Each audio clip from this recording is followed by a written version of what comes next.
Waiting on that time. Feel me if you've been waiting on yours. That moment, it's close. It's close. Yeah. Tired of living day to day like everything's alright. Was waiting on that moment. Waiting on my moment. Waiting on my old dude met mom, it was on. Then he named me over a phone. Prison term, live and learn, sip and serve with my vision blurred. Take this cup of reality. Welcome in, 49er fans. It is the second edition ever of Long Beach State men's basketball show. A lot to get to in this 20 to 30 minute segment today. It's internet radio, it's national sports, it's Spreaker.com. We can really do this show for however long or however short we want, but welcome in, 49er fans. My name is Chris Sylvester. I also host Chris's Corner here on Spreaker.com, but like I promised, I'd get a show in after the Northridge game and before the Hawaii game tomorrow. So we will get to talking about the Cal State Northridge Long Beach State game, a game that Long Beach State came out of with a 9-point victory, and we will talk about probably the toughest test at home that the 49ers are going to see down low, at least all season in the Big West, and the threats that Hawaii poses for tomorrow's game should be a good one down at the Walter Pyramid. Hope you guys can make it out. But we have some breaking news.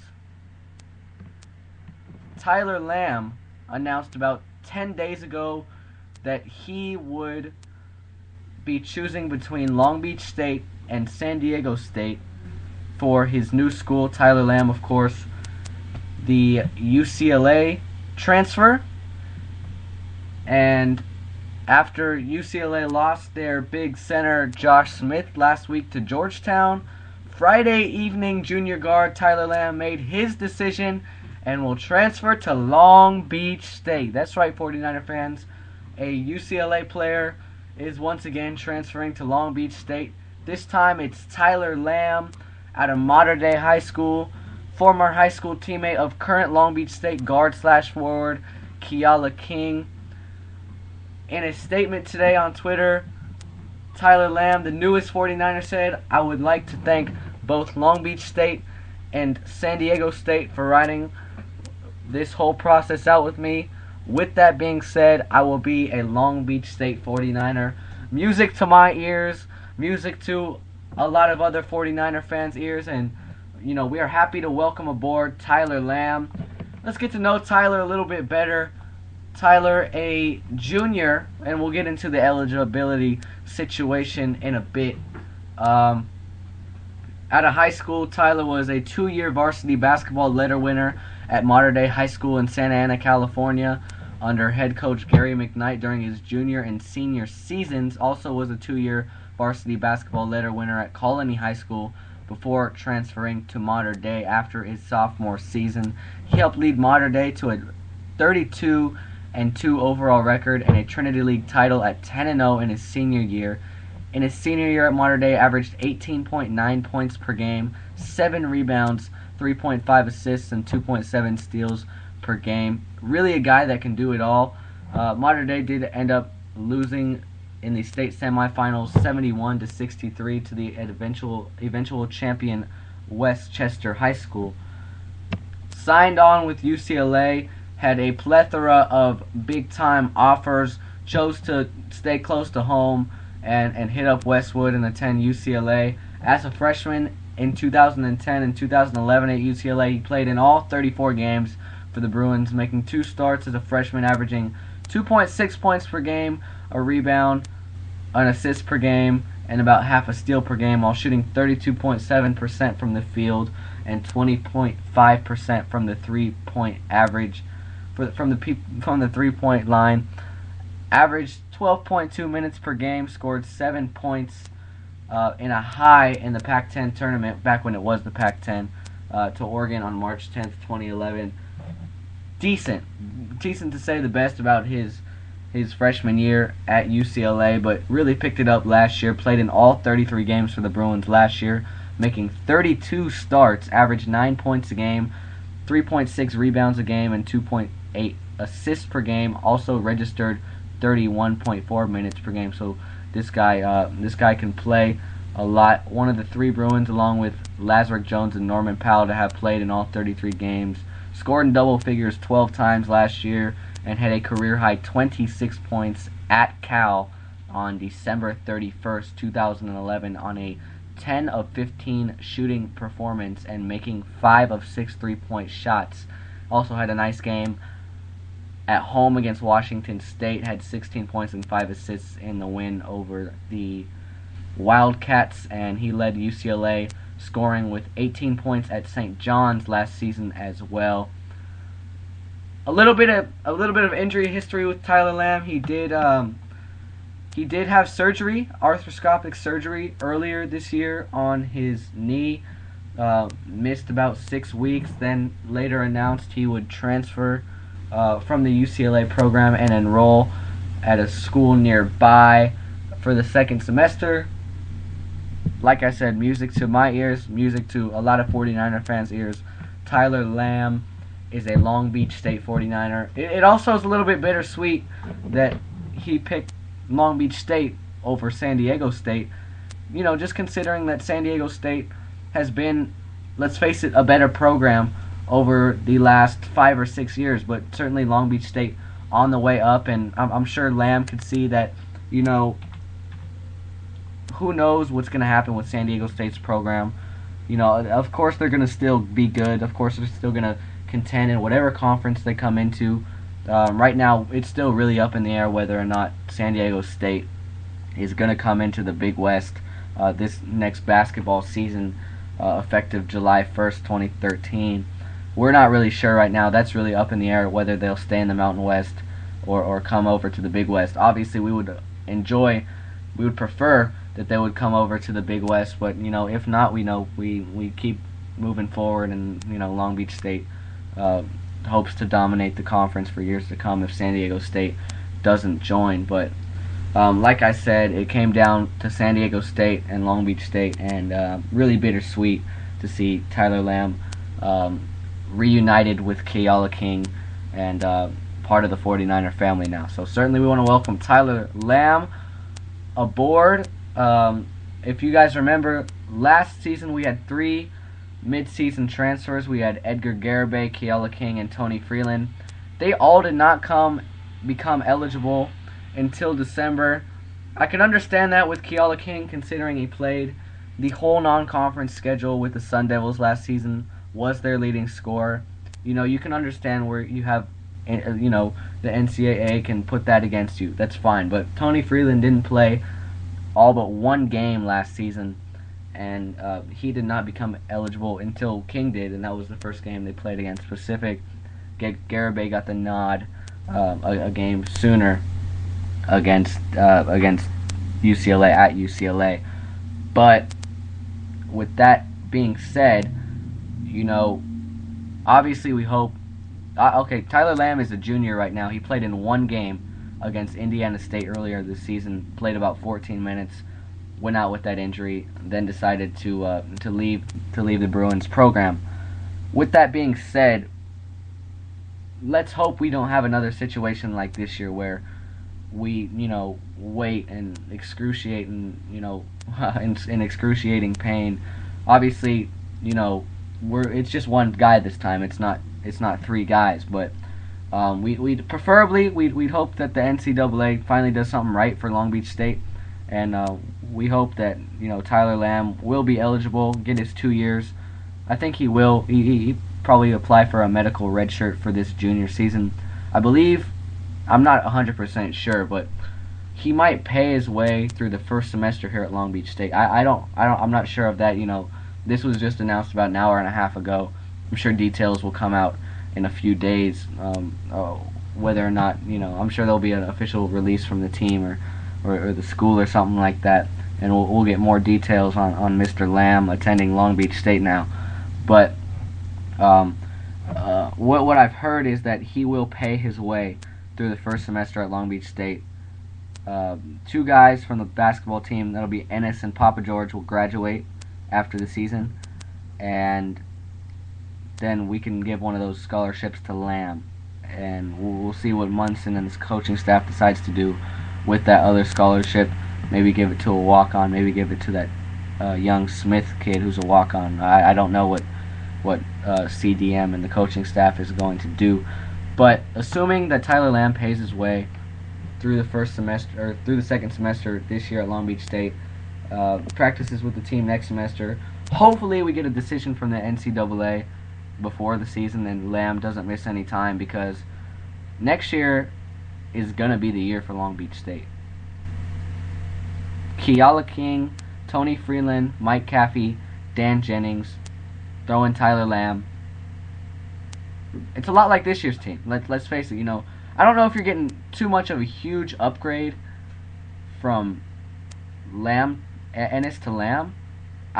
You might not be getting an upgrade at all. I think James Ennis is probably a better player than Tyler Lamb, but we'll just have to wait and see. And I'm not dreading this at all, but obviously this is what we prefer, because we don't want to have to experiment with that 3 spot for the whole season or next season. So obviously there's some young guys like Goli and Dang Dang who could have came into Ennis' spot and started last year, but now we have a proven guy with Tyler Lamb who's going to come in and take over for Ennis, and that's a big boost that Long Beach State needs, because like every year, expecting Munson's back next season and doesn't decide to run anywhere else to another bigger program, which I really don't think he will. Assuming that Munson stays, we're going to have another extremely tough non-conference schedule. We already know for sure that Creighton is coming to the mid next season, as well as USC, as well as being in the Puerto Rico tip-off. So hopefully that Tyler Lamb can get those 2 full years of eligibility. If not, he'll get the 1.5 years like King and Freeland are getting, and start in late December after the first semester of classes ends at Long Beach State. Not to get too far ahead, but then you look into 2014, 2015 when King, Freeland, and Jennings are all gone. It's really going to be Mike Caffey and Tyler Lamb's team in their senior season. So, Long Beach State's not only building for next year with this move, they're building for a couple years. And, if this program can be a consistent NCAA tournament team, there's no reason why, the more money the program will receive from alumni and donors and from the NCAA for making the tournament, as well as the recruiting really picking up after next season, which Long Beach State's certainly going to need with a plethora of players leaving the team after next season due to graduation. But great to have Tyler Lamb aboard. Hopefully he gets his 2 years of eligibility, but we're not really going to worry too much about that right now, because hey, we still got a lot of Big West games left, 14 Big West games left, plus the Big West Conference tournament, and hopefully another NCAA tournament bid. Welcome to the beach, Tyler Lamb. When we get back, we will discuss the Long Beach State 9-point win at home over Cal State Northridge. We'll look at the box score, and then after that, get into the matchup with Hawaii. You're listening to the Long Beach State Men's Basketball Show on Spreaker.com.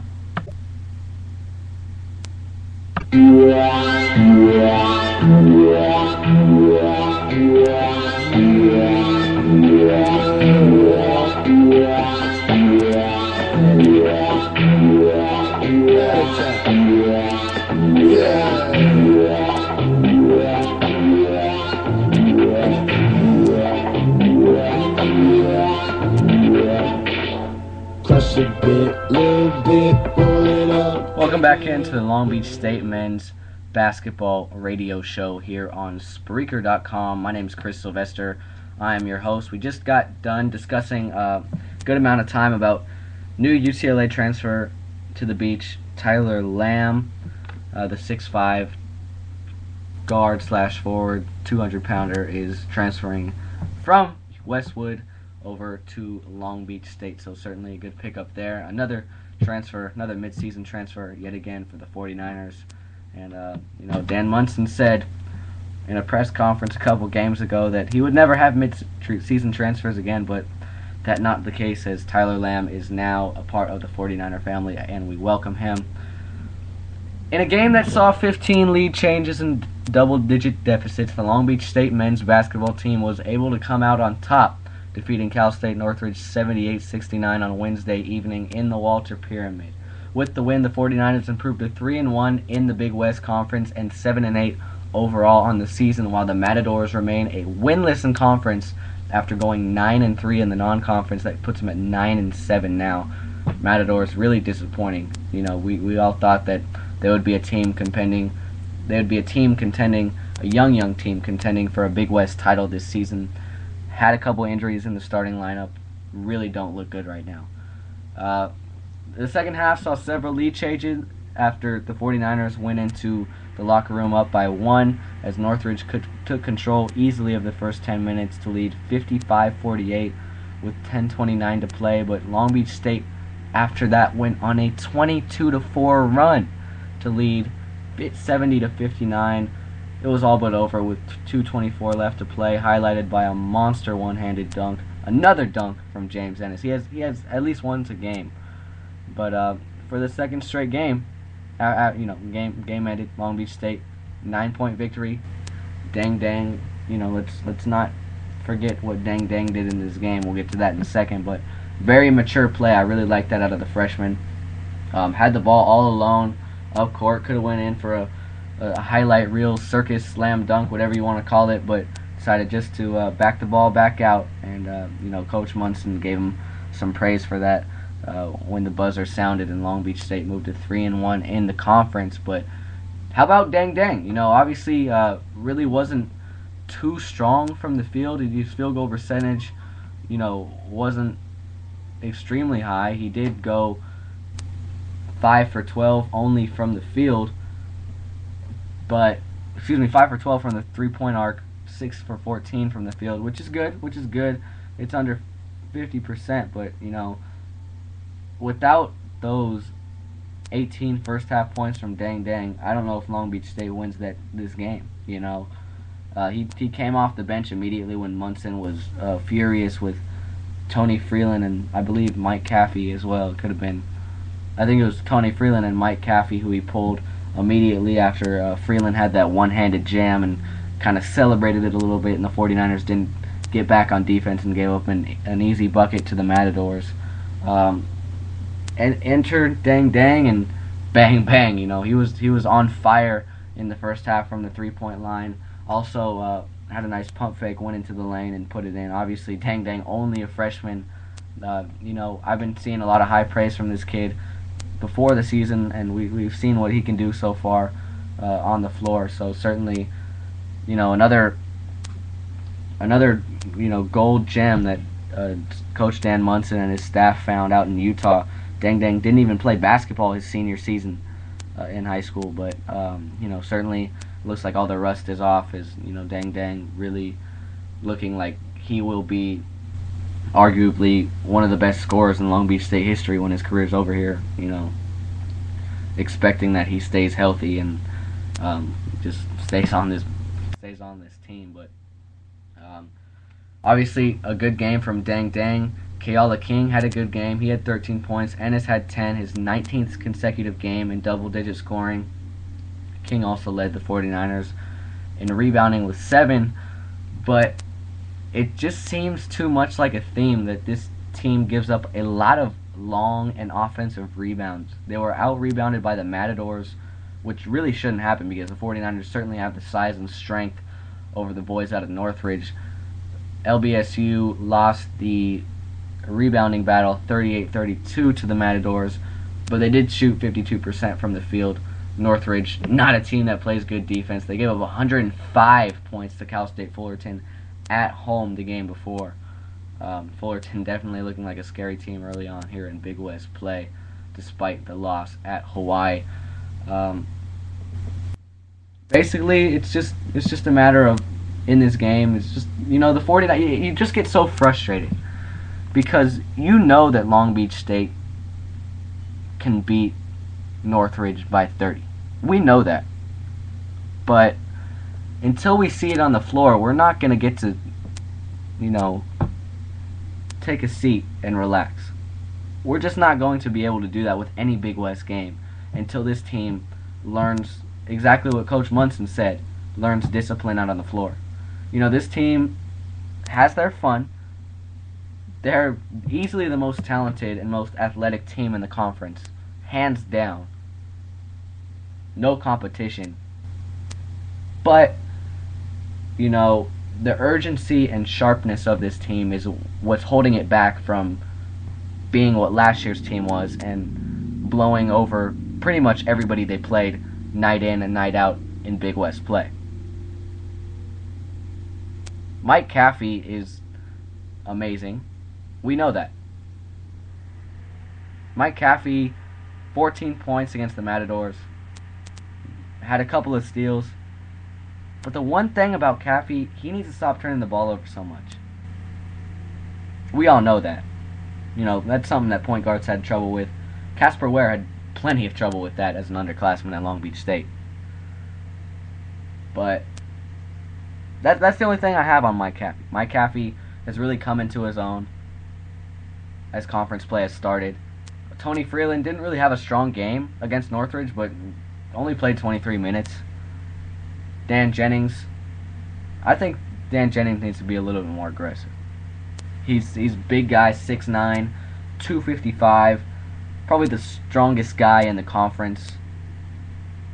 And he's throwing up stuff with his left and right hand. He needs to, obviously not get called for fouls for going in too hard, but Jennings against these smaller Big West teams really needs to take advantage of that. And it still just seems sometimes, and I mean he's definitely improved at it. And of course we want the Dan Jennings we saw at UCLA every game in and out, but that's just not going to happen.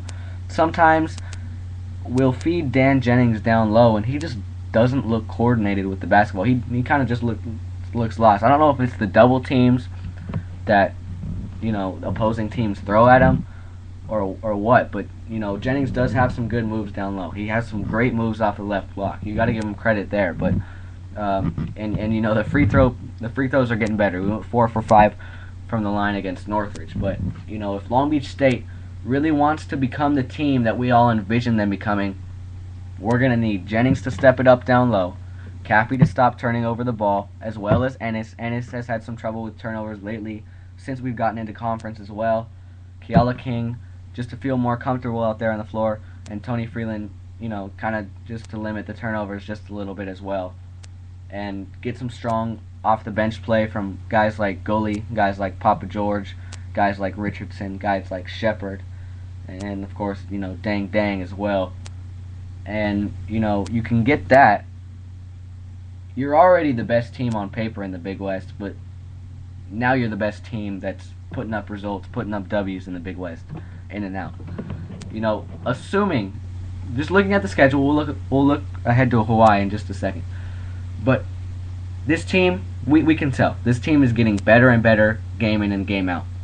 If it wasn't for a silly foul, I'm telling you, if it wasn't for a silly foul when Long Beach was up 10 early in the first half, and then Northridge proceeded to go on a 17-2 run, if it wasn't for a foul, a silly turnover, Long Beach wins this game by 30, maybe puts up 100 points.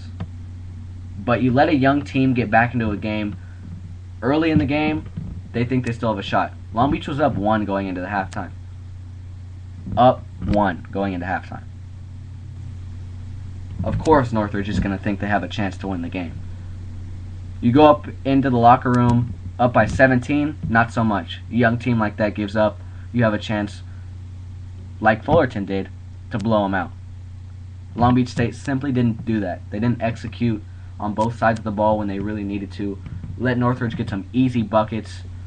Just kind of look like the team that scored 44 points. For the first 10 minutes of the second half, they really looked like the team that only scored 44 points at USC earlier this season. Jacking up contested shots, only threes, not really getting the ball down low to Dan Jennings. And that's obviously this team has gotten away from that a lot. They are a much better team than they were back on November 10th when they opened up the season at home against North Alabama. Don't get me wrong. But they're still a step or two away from becoming that elite team that's going to be able to steamroll teams in the Big West Conference and at least win the regular season title. But until everybody on this team is super comfortable with each other, knows their role, because I really don't think Keala King knows his role.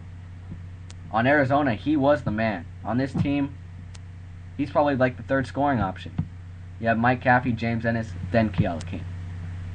And I'm extremely happy with the play of Keala King. He can do it all. 13, 7, and 5 last game. He fills up the stat sheet.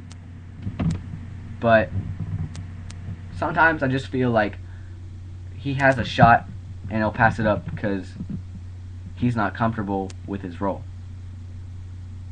A little bit with Freeland, but as a post player, you don't really have a role like a guard does. So, as soon as these guys get more comfortable with playing with each other, as well as knowing their roles and turning the ball over less, this team's going to be just fine. And I know we've been saying that for a while now, but that's the truth. And we just hope that they come out strong against Hawaii tomorrow, because after Hawaii they head to Riverside. No reason why that shouldn't be a win. Probably a blowout. But then they face their toughest test that they'll face in the conference all season. It wasn't up at Mott Gym. Long Beach State should have won that game. Still hurt. It still stings a little bit, doesn't it? But January 19th, a week from tomorrow, Long Beach State heads to Titan Gym for a meeting with the Cal State Fullerton Titans. We don't like the Titans. Titans have beat us at Titan Gym the last 2 seasons. Long Beach wants that revenge, but Cal State Fullerton is second in the nation in scoring. Not second in the conference. Not second on the West Coast. Not second in mid-major college basketball. They're second overall in the NCAA. And you can tell this team has improved so much. They went from being a team that lost to Eastern Washington and lost to Cal State Bakersfield at home and squeaked by Idaho State at home. Since coming into conference, Northridge has put up 86, 88, 105 points. They're 2-1 in conference. They went on the road to beat Cal State Bakersfield just 2 nights ago. If Long Beach State turns the ball over and lets Fullerton get open threes, Kwame Vaughn, who's averaging 19 points per game, as well as his teammate DJ Seeley, as well as Yeager. And I hate to say it because I'm a Long Beach State basketball fan, and we don't like Cal State Fullerton one bit. But Cal State Fullerton will win this game by double digits if Long Beach doesn't tighten up on defense. Don't get me wrong, I was extremely happy that they gave up less than 70 points to Cal State Northridge. But Cal State Fullerton, despite having a lot of players leave in the offseason, is a unit that's been together now for a while. They know how to play in transition. This is a team that's not going to turn the ball over a lot. So, not to get too ahead because it's 3 games away, but it'll be the toughest test. Dan Jennings is going to have to get the ball down low and take advantage of his size, as well as Tony Freeland. And then you're going to have Mike Caffey take good control of the basketball and James Ennis not try to force it too much, and Keala King just to keep doing what he's doing. Then maybe, just maybe, you win at Titan Gym. But that's the game that's really circled on Long Beach's calendar right now, as well as tomorrow's game against Hawaii. When we get back, we'll talk about the 49ers hosting the Rainbow Warriors, the first ever Big West game at the Walter Pyramid between these 2 teams, as Hawaii and Long Beach State both, along with Cal Poly, tied atop the conference standings at 3-1. Stay with us. stay out of trouble. Gangster Squad, rated R. Hey, yeah. Let me see everybody do like this. Let's ride around and get it right quick. All right. All the bad ladies, sexy ladies in this world.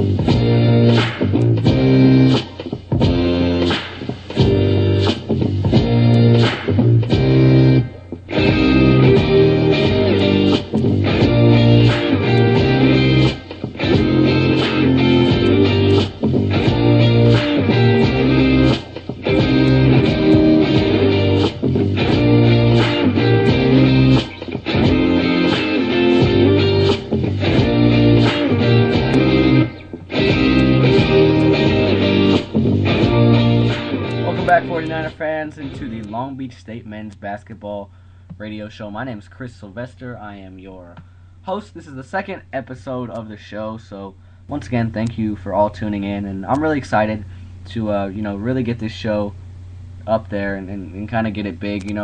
As the more shows we have, the more special guests we'll try to have on the show. Ideally, I'd like to get Robert Brender, the Long Beach State announcer, to join the show at some point, as well as a couple writers from the Press Telegram, as well as maybe a Long Beach State player or two. I'm at all the Long Beach State home games, and I'm always watching, whether it's on an illegal site or whether it's through the Big West stream. I'm always watching my 49ers when they're playing, so it's certainly fun to have a radio show like this when you can talk about your love for Long Beach State men's basketball and kind of analyze it as well and see what this team can do to get really back to what they were last season, and if they ever can get back to where they were last season this season. But tomorrow, Hawaii 9-7, 3-1 in the conference, and Long Beach State 7-8, 3-1 in the conference. It is a early battle for first place in the Big West Conference.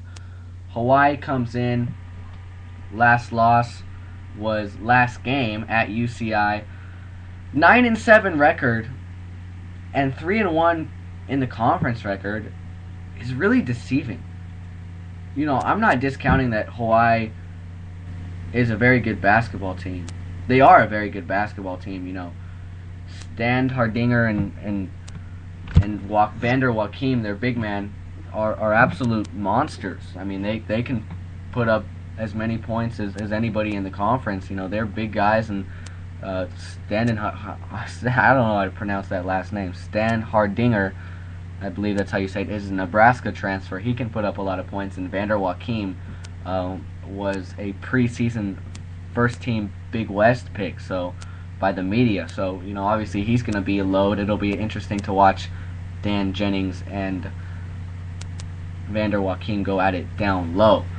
But, like I said, Hawaii coming off their first loss, just their second game away from the state of Hawaii. Their only other loss was at UNLV 77-63 all the way back on December 1st, but they returned to the mainland, went to UCI, gave them a heck of a battle, but UCI, a tough team to beat at the Brent Event Center in Irvine, took it to Hawaii 68-64. Shouldn't have said took it to it because it was a close game, but UC Irvine showing that things are a little bit uneasy for Hawaii once they get back to the mainland. But certainly another test for Hawaii, but another test for Long Beach State. So you can say the same for both teams, as tomorrow, January 12th, Hawaii visits the Walter Pyramid to take on Long Beach State. That game at 7 Eastern, 4 o'clock here on the West Coast. I'll be there like I am every game. Just a little bit of history between Long Beach State and Hawaii. Long Beach State leads the all-time series 6-5, but Hawaii is on a 3-game winning streak. Last time Long Beach State defeated Hawaii was 71-66 back in 1995. Last Hawaii win was a 61-57 victory here at the Walter Pyramid in December of 2007. So Hawaii looking to tie up the all-time series record, and Long Beach State looking to go 7-5 all-time against the Rainbow Warriors. A little bit about the Rainbow Warriors. Like I said, they're 9-6 on the season. Despite only playing at home, had a decent non-conference schedule.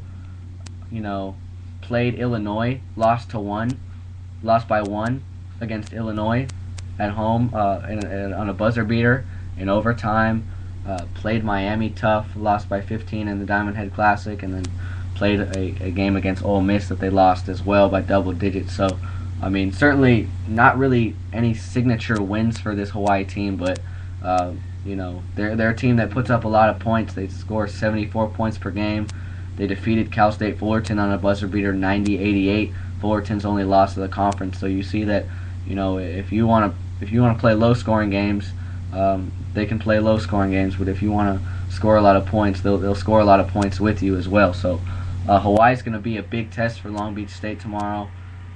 Expect, like I said, a heck of a battle down low between Dan Jennings and Vander Joachim. But I expect Long Beach State to win every game in the Big West Conference, and there's no reason why they can't, because they are the best team in the Big West Conference. But are they going to win this game? I would have to think so. But if we don't get more people into the Walter Pyramid, it's like a neutral court game. And I'm not trying to bring down any 49er fans, but with the students out on break, I forgot, but somebody tweeted me that I'll read you the tweet in just a second once I get it up. But it was just a disappointing atmosphere against Northridge. Clipper Darrell obviously not there anymore. I think that was a little bit of a mistake, but it's not a big deal that Clipper Darrell left. We have that other kid who might be attending Long Beach State. We don't really know the story behind him, but certainly, somebody needs to pump up the Long Beach State crowd, and the little guy with the mic, not really doing a great job of that, but can't really be hard on him. Doesn't really choose what to say. It's a little bit corny, if you know what I mean.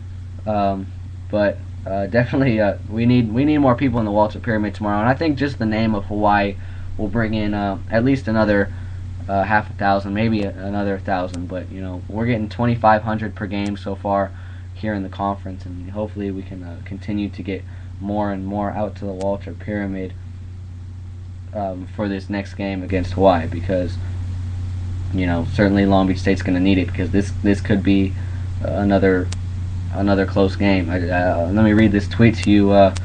It sounded like somebody said you would think that we were at a church service, not yelling for the team, sitting there like corpse. And that really sums it up, because I don't think Long Beach State loses to Fresno State if people show up.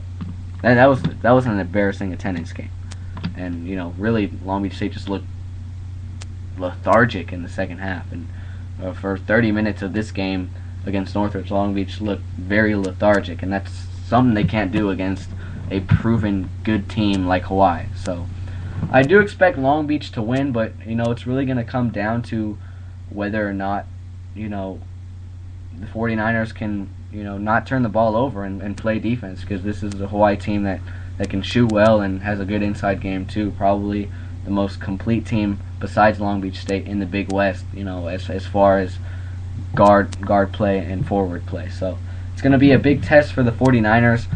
One of the best teams in the conference is Hawaii, and they're coming over from the WAC their first year in, already 3-1 in the conference, and showing that they can contend for a Big West Conference championship already. So certainly looking forward to the game tomorrow against Hawaii. And once again, thank you all for tuning in to the Long Beach State Men's Basketball Radio Show. We're just gonna keep this thing going if we can, and I really appreciate you guys tuning in. So let's go Beach, and hopefully we can get that win tomorrow against Hawaii. I'll do a recap Sunday, and then we'll look ahead to the road trip when Long Beach State hits the road to face UC Riverside as well as Cal State Fullerton. Should be a fun season. This team's finally starting to come together, and of course, we got some good news today with Tyler Lamb telling everybody he is attending Long Beach State next season.